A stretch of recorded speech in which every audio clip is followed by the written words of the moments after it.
হিন্দি সিনেমায় যৌন আবেদন বা সেন্সুয়াল দৃশ্য নতুন কিছু নয়। রাজ কাপুরের যুগ থেকে শুরু করে আধুনিক বলিউড বিভিন্ন সময়ে নির্মাতারা দর্শক টানতে গ্ল্যামার, রোমান্স ও অন্তরঙ্গ দৃশ্য ব্যবহার করেছেন।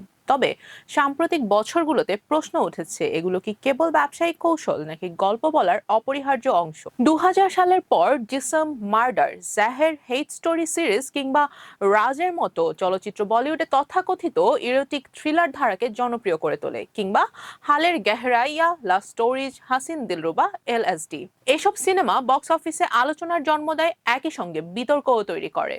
সময়ের সঙ্গে সঙ্গে বলিউডে যৌন আবেদন ভিত্তিক উপস্থাপনা বদলেছে। আগে যেখানে গান, নাচ বা আইটেম নাম্বারের মাধ্যমে গ্ল্যামার দেখানো হতো, এখন অনেক চলচ্চিত্রে অন্তরঙ্গ দৃশ্যকে চরিত্র বা গল্পের অংশ হিসেবে দেখানোর চেষ্টা করা হয়। তবে সমালোচকদের একটি অংশের মতে, অনেক ক্ষেত্রেই নারী চরিত্রকে অতিরিক্তভাবে উপস্থাপন করা হয় দর্শকের দৃষ্টি আকর্ষণের জন্য।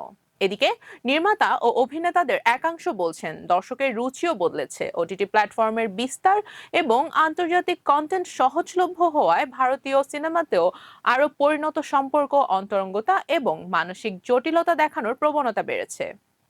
একই সঙ্গে যৌনতা, সম্পর্ক ও ব্যক্তিগত স্বাধীনতার মতো বিষয়ও খোলামেলাভাবে উঠে আসছে।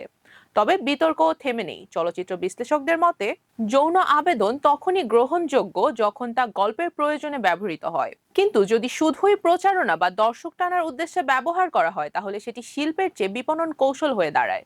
সাম্প্রতিক বছরগুলোতে নারী চরিত্রের উপস্থাপনা, মেল গেজ এবং চরিত্রের গভীরতা নিয়ে নতুন করে আলোচনা শুরু হয়েছে।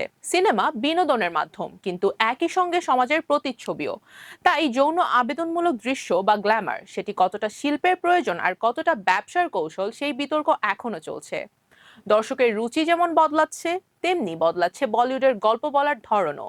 ভবিষ্যতে এই পরিবর্তন কোন দিকে যাবে, সেটাই এখন দেখার বিষয়। রুবাইয়াত জান্নাত, টাইমস 24 এন্টারটেইনমেন্ট।